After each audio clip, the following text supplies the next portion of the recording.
And and so a lot of these things that you would say, well, what, how do you do that or whatnot? It happens. Now I make the circumstances that allow that organic happening to come out of the blue. That's the important thing, not necessarily the thing. So, and this is a very important thing for writers to do is don't always, and I get a lot of young writers that want to overplot things and say, oh, I have to have, at 70% in, I have to do this. I have to, at 85% of the story, I need to do that. No, put yourself in a position where you have things coming together and you're able to instantaneously make that choice left, right, up, down, black, white, whatever it might be. If you open yourself up to have those moments where you've whittled 2,000 possible things down to just three or four, you can make the right decision easily. But you don't have to be thinking about it over and over and have it hanging over your head. Oh, I have to, on page 428, I'm having the denouement, so I have to go back to page 172 and add this in. No, that's going to ossify the text. What you need to do is have these little moments of creativity be ready to burst out at a given moment. I don't know the particulars of the moment you're talking about, but I can tell you that probably 9 times out of 10, those are spontaneous things that as I'm typing away, oh, here's Big Frank talking to his lover. Oh, transition to Big Frank 3 years ago, something happening that somehow ties in. Because that's the way things naturally happen. We don't in real life, at least I don't, and I've never met anyone who's ever claimed to, think, well, today I'm going to go to work and I'm going to, at 4:27, 33 minutes before my shift, and speak to my boss about something so that I can open up to him because I feel he's someone who could understand some trauma that happened to me 23 years ago when I was molested by the priest. No, what happens is you get things that just float together, and maybe if someone you work with, a coworker at a bar you become friendly with, they tell you about, my mother beat me when I was a child, and you just happen to open up about being molested by the priest, let's say, and that's how two people might connect. But it's because things have happened organically in a relationship that those moments happen.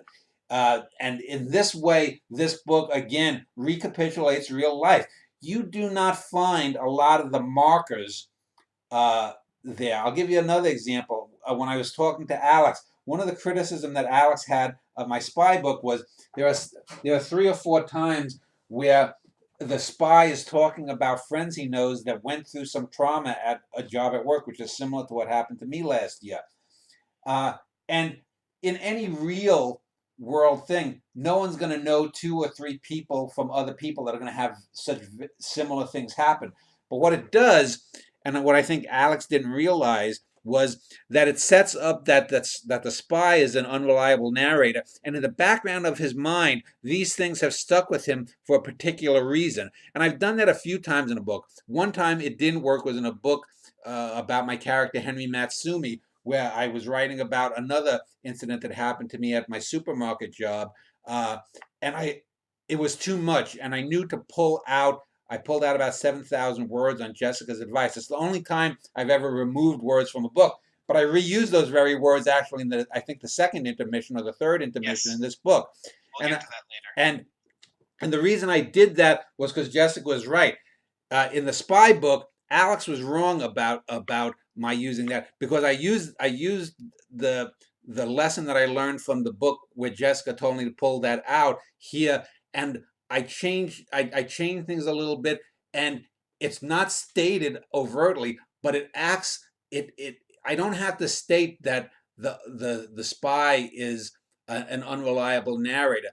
Things like that show it. Similarly, too, I in the spy book I have his young girlfriend that leaves him at the end. There's scenes where she talks about a cousin of hers who supposedly raped her.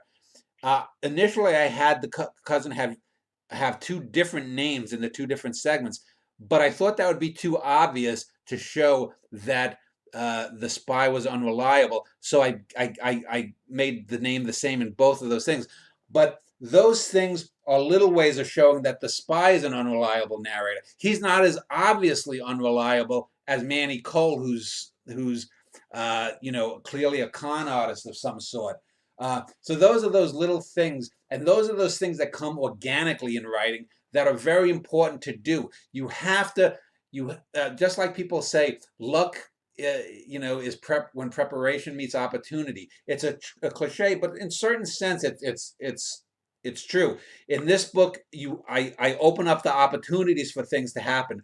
For every great transition like that, there are maybe 9 other transitions or possible transitions that I could have had that I didn't take for one reason or another. But you let those that are necessary come to flower. Uh, you don't overplan it, but you know when the right opportunity is to pounce on that little fortuity that comes along.